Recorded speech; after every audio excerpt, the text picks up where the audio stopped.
লাঠি কলসি নিয়ে ওই যমুনার তটে আছি প্রাণবধূকে দর্শন করবার লাগি। সখীগণ বললেন, বেশ, এই নাহি বুঝতে পারলাম একটা ছলনা। আর তুই তার জন্য কাঁদিস কখন? তোর নয়ন বাড়ি বা ঝরাস কখন? বল না সখী। জানিস আমি কিভাবে কাঁদি? আমি যে কাঁদতে ভালোবাসি রে, কিন্তু কাঁদতে গিয়ে যে আমি কাঁদতে পারি না সখী। আমার ঘরে যে শাশুড়ি ননদিনী আছে তাদের জন্য যে আমি কাঁদতেও পারি না, ওই যমুনার ঘাটে জল আনতেও যেতে পারি না। আমি যদি জল আনতে যাই যমুনার ঘাটে, শাশুড়ি ননদিনী আমার পাছু পাছু হাঁটে। আর কি জানি আমি কেমন ভাবে কাঁদি। আমি যখন রান্নাঘরে রান্না করি, উনানে যখন আমি কাষ্ঠ দাও দাও করে জ্বালাই দিই,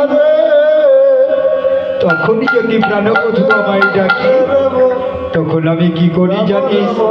ওই জ্বলন্ত কাষ্ঠে আমি জল ঢেলে দিই।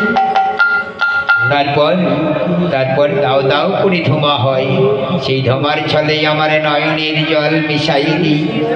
আমি তখন প্রাণবধূর নাম ধরি কাঁদি।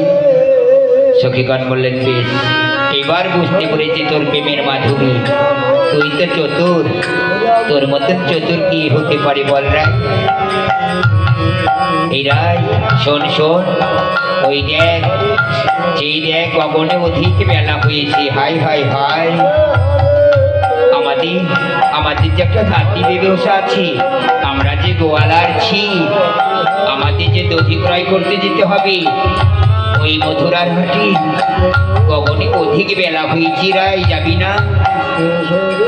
রায়ধনী উপরবাবু দর্শন করে দেখছেন, তাই তো গগনে অধিক বেলা হয়েছে, আর বিলম্ব করা যাবে না। সখীদের বললেন, সখীদি চল, এই মালাখানি আমাদের হিন্দু মন্দিরে রেখে দেব, যেদিন প্রাণবধূর দর্শনে পাবো সেই দিন আমি পরাইয়ে দেব। চল এখন আমরা গিরে ফিরে যাই।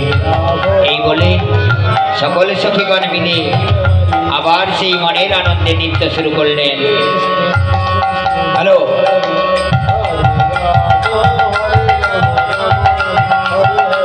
হরি বল হরি বল হরি বল।